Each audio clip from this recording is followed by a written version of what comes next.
जय हिंद साथियों। स्वागत है आप सभी का हमारे अपने चैनल एजुकेशन विथ विवेक पर। आज हम सीटेट पेडागोजी के महत्वपूर्ण प्रश्न कराने वाले हैं जो प्रीवियस ईयर में पूछा गया है और मोस्ट एक्सपेक्टेड क्वेश्चन भी होगा।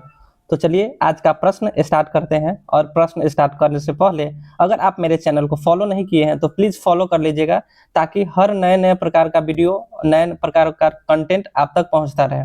तो चलिए आज का प्रश्न स्टार्ट करते हैं। अगर आपका टारगेट 6 सितंबर 2026 सीटेट का है पास करना, तो प्लीज़ ये वीडियो आपके लिए बहुत ही ज़्यादा हेल्पफुल होने वाला है। तो चलिए प्रश्न स्टार्ट करते हैं।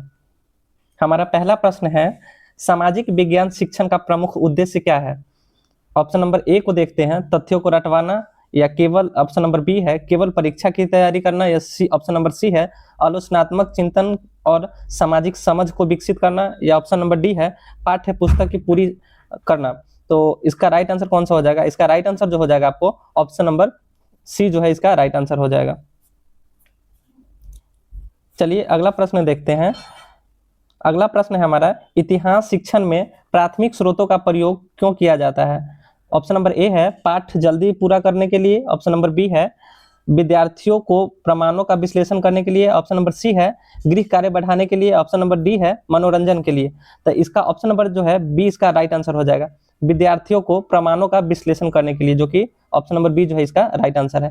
चलिए अगला प्रश्न देखते हैं। अगला प्रश्न है हमारा, सामाजिक विज्ञान की कक्षा में शिक्षक की सबसे उपयुक्त भूमिका क्या है? तो ऑप्शन नंबर ए को देखते हैं, केवल व्याख्यान करना, तो ये तो निगेटिव वर्ड है जिसको हम पहले कट करेंगे। ऑप्शन नंबर बी में है सभी प्रश्नों को सीधे उत्तर देना, तो ये भी निगेटिव है, ये भी कट जाएगा। ऑप्शन नंबर सी है विद्यार्थियों को खोजने और तर्क करने का अवसर देना, तो ये जो है हमारा राइट आंसर हो जाएगा। ऑप्शन नंबर जो है सी जो है हमारा राइट आंसर हो जाएगा। ऑप्शन नंबर डी है केवल पुस्तक पढ़ना, तो ये भी निगेटिव है, ये भी कट जाएगा। चलिए अगला प्रश्न देख लेते हैं। अगला प्रश्न हो जाएगा हमारा, मानचित्र का प्रयोग मुख्यतः किस क्षमता को विकसित करता है? तो ये जो है किस चीज को विकसित करता है? तो देखते हैं, ऑप्शन नंबर ए को देखते हैं, रटने की क्षमता तो नहीं, लेखन गति तो नहीं, स्मरण शक्ति तो नहीं, ये जो हो जाएगा स्थानिक समझ को विकसित करता है, जो कि ऑप्शन नंबर जो है बी इसका राइट आंसर हो जाएगा। अगला प्रश्न देखते हैं। अगला प्रश्न है हमारा, सामाजिक विज्ञान में प्रोजेक्ट कार्य का प्रमुख लाभ क्या होता है? केवल अंक बढ़ाना, या सक्रिय एवं अनुभवात्मक सीखना, या पाठ्य चर्चा से बचना, या गृह काम कार्य को कम करना। ये तो ए भी हमारा निगेटिव हो जाएगा, ए भी हमारा निगेटिव हो जाएगा, सी भी, डी भी हमारा हो जाएगा, सी भी हमारा निगेटिव हो जाएगा। तो हमारा राइट आंसर हो जाएगा ऑप्शन नंबर जो है बी इसका राइट आंसर हो जाएगा। अगला प्रश्न देखते हैं। अगला प्रश्न है हमारा, यदि विद्यार्थी किसी ऐतिहासिक घटना की अलग व्याख्या करता है तो शिक्षक को क्या करना चाहिए?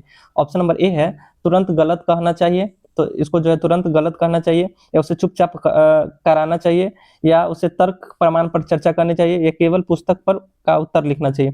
तो ये जो है ये ए भी हमारा निगेटिव है, बी भी हमारा निगेटिव है, डी भी हमारा निगेटिव है। तो हमारा राइट आंसर जो है ऑप्शन नंबर जो है सी जो है राइट हो जाएगा, उसे तर्क और प्रमाण पर चर्चा करनी चाहिए। चलिए अगला प्रश्न देख लेते हैं। अगला प्रश्न हमारा, सामाजिक विज्ञान में चर्चा विधि का प्रमुख उद्देश्य क्या है? समय बचाना है, या विद्यार्थियों में तर्क एवं विचार व्यक्त करने की क्षमता विकसित करना है, या केवल शिक्षक को बोलने देना है, या है ऑप्शन नंबर डी है पाठ याद करवाना है। तो इसका जो राइट आंसर हो जाएगा आपको ऑप्शन नंबर बी जो है इसका राइट आंसर हो जाएगा। चलिए अगला प्रश्न देखते हैं। अगला प्रश्न हमारा, स्थानिक समुदाय एसएसटी शिक्षण में, अगला प्रश्न है हमारा, स्थानीय समुदाय को एसएसटी शिक्षण में शामिल करने से क्या होता है? ऑप्शन नंबर ए है सीखना अधिक अर्थपूर्ण बनता है, ऑप्शन नंबर बी है पाठ्यक्रम समाप्त हो जाता है, ऑप्शन नंबर सी है परीक्षा की आवश्यकता नहीं रहती है, ऑप्शन नंबर डी है केवल मनोरंजन होता है। तो ये जो है इसका राइट आंसर कौन सा हो जाएगा हमारा? ये सीखने का अधिक अर्थपूर्ण बनता है, ये तो जो है हमारा राइट आंसर यही हो जाएगा। बाकी बात जो बी जो है ये हमारा निगेटिव वर्ड है, सी भी परीक्षा की आवश्यकता नहीं रहती है, तो यहाँ पर निगेटिव वर्ड दिया गया है। केवल मनोरंजन, ये तो केवल वाला तो हमारा निगेटिव वर्ड है, तो ये भी कट जाएगा। तो हमारा right answer option number A हो जाएगा। अगला प्रश्न को देखते हैं, सामाजिक विज्ञान में अच्छे प्रश्न कैसे होने चाहिए? केवल हाँ नहीं वाले, या केवल स्मृति आधारित, या सोचने और तर्क करने को प्रेरित करने वाले, या बहुत कठिन और अस्पष्ट। तो सबसे पहले हम निगेटिव को देख लेते हैं। निगेटिव हमारा कौन सा है? निगेटिव जो हमारा ए जो है केवल लगा हुआ है तो ये पहले निगेटिव हो जाएगा। बी में भी केवल लगा हुआ है तो ये भी हमारा निगेटिव हो जाएगा। डी भी बहुत कठिन अस्पष्ट जो है इस ये भी निगेटिव है, तो हमारा right answer option number C हो जाएगा। सोचने और तर्क करने को प्रेरित करने वाले जो है हमारा राइट आंसर हो जाएगा। हमारा प्रश्न है, यदि कक्षा में विद्यार्थियों की सीखने की गति अलग अलग हो तो शिक्षक को क्या करना चाहिए? ऑप्शन नंबर ए है सभी को समान तरीके से पढ़ाना चाहिए, या धीमे विद्यार्थियों को छोड़ देना चाहिए, या विभिन्न शिक्षण रणनीतियों का प्रयोग करना चाहिए, या केवल तेज विद्यार्थियों पर ध्यान देना चाहिए। तो पहले निगेटिव टैग वर्ड को हम छाते हैं। केवल वाला तो निगेटिव है, ये पहले छट जाएगा। तो फिर जो है फिर देखते हैं हम क्या धीमे विद्यार्थियों को छोड़ देना चाहिए, तो ये भी निगेटिव है। तो सबसे हमारा राइट आंसर जो बेस्ट ऑप्शन जो हो जाएगा ऑप्शन नंबर सी जो है हमारा बेस्ट हो जाएगा। एक तरीके से ये भी सही कह सकते हैं, लेकिन सबसे जो बेस्ट आंसर हो जाएगा ऑप्शन नंबर सी है। चलिए आगे देखते हैं। अगला प्रश्न है हमारा, सामाजिक विज्ञान में सतत मूल्यांकन का उद्देश्य है। सतत मूल्यांकन का क्या उद्देश्य है? केवल अंतिम अंक देना, तो ये तो निगेटिव है, ये इसको हम काटेंगे। फिर सीखने की प्रगति को समझना और सुधार करना, तो ये जो हमारा राइट आंसर हो जाएगा ऑप्शन नंबर, ये जो हमारा right answer option number B जो है हमारा राइट आंसर हो जाएगा। अगला प्रश्न देखते हैं, संविधान पढ़ाते समय विद्यार्थी को सबसे अधिक ध्यान देना चाहिए, किस चीज पर ध्यान देना चाहिए? तो ए में है अनुच्छेद रटवाने पर, ये तो निगेटिव वर्ड है, इसको हम काटेंगे।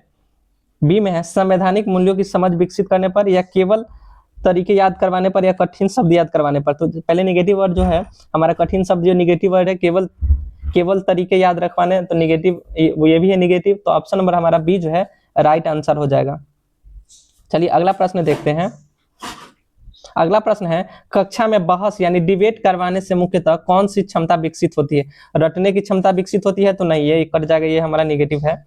फिर केवल लिखने की गति, तो ये भी निगेटिव है। केवल स्मृति, तो ये भी निगेटिव है। हमारा right answer option number B हो जाएगा। चलिए अगला प्रश्न देखते हैं। अगला प्रश्न देखते हैं, सामाजिक विज्ञान में समाचार पत्र का प्रयोग क्यों किया जाता है? समसामयिक घटनाओं को विषय से जोड़ने में मदद करता है, या फिर पाठ्य पुस्तक को अनिवार्य रूप से बदल देता है, या केवल मनोरंजन के लिए होता है, या परीक्षा में कोई उपयोग इसका नहीं होता है? नहीं वाला को पहले छांटते हैं, ये भी हमारा नहीं है, ये गलत है। केवल मनोरंजन ये निगेटिव है। पाठ्य पुस्तक को अनिवार्य रूप से बदल देता है, ये भी निगेटिव है। तो हमारा राइट आंसर जो हो जाएगा ऑप्शन नंबर ए जो है हमारा राइट आंसर है।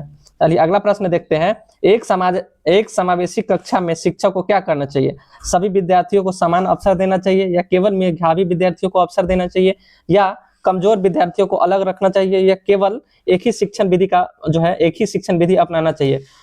तो पहले निगेटिव है हमारा, केवल एक शिक्षण का प्रयोग नहीं करेंगे। कमजोर वाले विद्यार्थी को अलग नहीं कर सकते हम लोग, समान रूप से सबको समान अवसर देंगे, तो ये भी हमारा गलत हो जाएगा। केवल मेधावी विद्यार्थियों को अवसर देना, केवल सिर्फ मेधावी विद्यार्थियों को हम अवसर नहीं दे सकते हैं। ऑप्शन नंबर ए जो है सभी विद्यार्थियों को जो समान अवसर देना, ये जो हमारा पॉजिटिव टैग वर्ड है, और हमारा राइट आंसर भी हमारा ऑप्शन नंबर ए ही है। चलिए अगला प्रश्न को देखते हैं। अगला प्रश्न है, इतिहास में टाइमलाइन का प्रयोग किसके लिए उपयोगी है? घटनाओं को क्रम से समझने के लिए, या केवल चित्र बनाने के लिए, या गृह कार्य बढ़ाने के लिए, या विद्यार्थियों को व्यस्त रखने के लिए? तो हमारा राइट आंसर हो जाएगा ऑप्शन नंबर ये जो है हमारा राइट आंसर हो जाएगा, घटनाओं को क्रम से समझाने के लिए। अगला प्रश्न देखते हैं, सामाजिक विज्ञान में रचनावादी दृष्टिकोण के अनुसार क्या होता है? तो शिक्षक के ही ज्ञान एकमात्र ज्ञान का स्रोत होता है, तो ये तो गलत है, निगेटिव हम करते हैं इसको। फिर विद्यार्थी अपने अनुभवों के आधार पर ज्ञान का निर्माण करते हैं, ये हमारा जो है राइट आंसर हो जाएगा। ऑप्शन नंबर जो है बी हमारा राइट आंसर हो जाएगा। ऑप्शन नंबर सी को देखते हैं, केवल पाठ्य पुस्तक, ये तो निगेटिव है। फिर रटना ही सीखना है, तो ये भी निगेटिव है। तो हमारा right answer option number B है। अगला प्रश्न को देखते हैं, यदि विद्यार्थी किसी प्रश्न का उत्तर गलत देता है तो शिक्षक को क्या करना चाहिए? उसे दंड देना चाहिए? तो नहीं, उसे दंड नहीं दे सकते हैं। उसका मजाक बनाना चाहिए? नहीं, उसकी गलती को सीखने का अवसर के रूप में जो है लेना चाहिए, जो कि हमारा राइट आंसर हो जाएगा ऑप्शन नंबर बी। अगला प्रश्न देखते हैं, हमारा 19 नंबर प्रश्न है, सामाजिक विज्ञान में फील्ड विजिट का सबसे बड़ा लाभ क्या होता है? वास्तविक जीवन से सीखने का अवसर, तो यही हमारा जो है राइट आंसर होता है, जो कि ऑप्शन नंबर ए है। ऑप्शन नंबर बी को देखते हैं, केवल मनोरंजन, तो ये निगेटिव है। कक्षा समाप्त करना, ये निगेटिव है। गृह कार्य से बचना, ये भी निगेटिव है। हमारा right answer option number D है। अगला प्रश्न को देखते हैं, एसएसटी में मूल्यांकन करते समय केवल सही उत्तर के बजाय किसे महत्व देना चाहिए? तो ऑप्शन नंबर ए को देखते हैं, विद्यार्थी की वर्दी। ऑप्शन नंबर ए जो है हमारा नेगेटिव है। लिखावट की सुंदरता, ये भी गलत है। उत्तर की लंबाई, ये भी गलत है। तो विद्यार्थी की तर्क प्रक्रिया की समझ को जो है महत्व देना चाहिए, जो कि हमारा ऑप्शन नंबर बी जो है राइट आंसर हो जाएगा। तो चलिए आज इतना ही तक रखते हैं, मिलते हैं नेक्स्ट वीडियो में। तो अगर आप मेरे चैनल पर नए हैं तो प्लीज हमारे चैनल को फॉलो कर लीजिएगा, सब्सक्राइब कर लीजिएगा। तो चलिए मिलते हैं नेक्स्ट वीडियो में, तब तक के लिए बाय बाय।